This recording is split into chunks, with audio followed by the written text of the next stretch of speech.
స్వాతంత్ర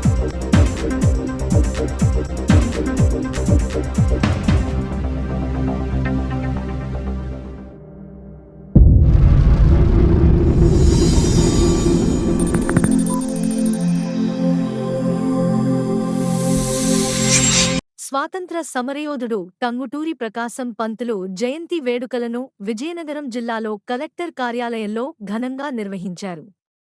ఆంధ్ర రాష్ట్రానికి మొదటి ముఖ్యమంత్రిగా పనిచేసిన టంగుటూరి ప్రకాశం పంతులు నిరుపేద కుటుంబంలో పుట్టి వారాలు చేసుకుంటూ చదువుకుని ఉన్నత స్థాయికి చేరుకున్నారని తెలిపారు. ఆంధ్ర రాజకీయాల్లో ప్రముఖంగా గెలుపొందిన వ్యక్తుల్లో ప్రకాశం పంతులు ఒకరిని జిల్లా కలెక్టర్ డాక్టర్ బిఆర్ అంబేద్కర్ అన్నారు. ఈరోజు కలెక్టరేట్ సమావేశ మందిరంలో టంగుటూరి ప్రకాశం పంతులు జయంతి వేడుకలను నిర్వహించారు. ఈ కార్యక్రమానికి జిల్లా కలెక్టర్ హాజరై టంగుటూరి ప్రకాశం పంతులు చిత్రపటానికి పూలమాలలు వేసి నివాళులు అర్పించారు.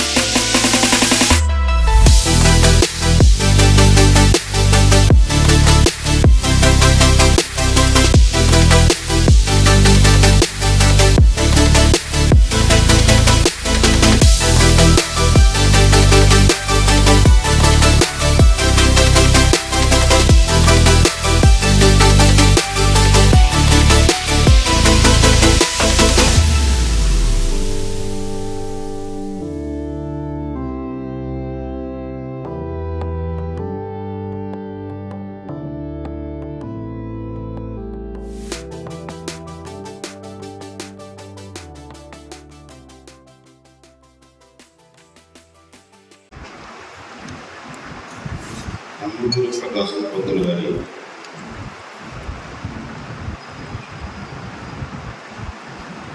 జయంతి సందర్భంగా ఏర్పాటు చేసిన ఈ కార్యక్రమాలు డిస్ట్రిక్ట్ సందీప్ గారికి కార్యక్రమాలు జిల్లాధికారులకు అధికారులకు ఇంకా సిబ్బందికి అందరికీ కూడా నా హృదయపూర్వక నమస్కారాలు చేసుకున్నాం.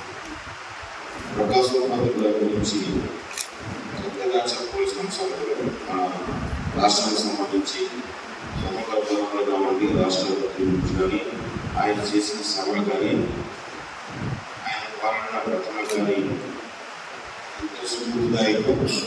దానిని భావితరాల వాళ్ళకు అనుసరించాలని, తెలుసుకోవాలని, పాటించాలని ఆయన యొక్క భావాలతో, ఆయన యొక్క స్ఫూర్తితో నూతనాలు కూడా నడవాలనే ఉద్దేశంతో ప్రభుత్వం వారు దీన్ని అధికారికంగా గవర్నమెంట్ ప్రోగ్రామ్గా దీన్ని అనౌన్స్ చేయడం, మనం ప్రతి ఏడాది దీన్ని కార్యక్రమం జరుపుకుంటున్నాము.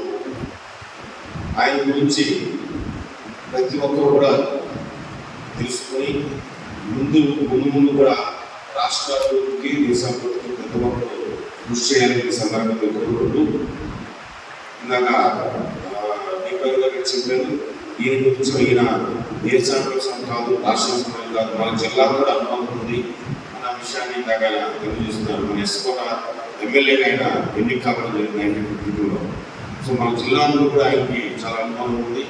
సో ఆయనకు స్ఫూర్తి ప్రతి ఒక్కరు కూడా తెలుసుకుని, నేర్చుకుని, అనుసరించి పాటించవలసిందిగా జిల్లా ప్రజలందరికీ కూడా నేను విజ్ఞప్తి చేస్తూ ఈ అవకాశం వచ్చిన బీసీ వెల్ఫేర్ డిపార్ట్మెంట్ గారికి ధన్యవాదాలు తెలియజేసుకుంటూ సెలవు.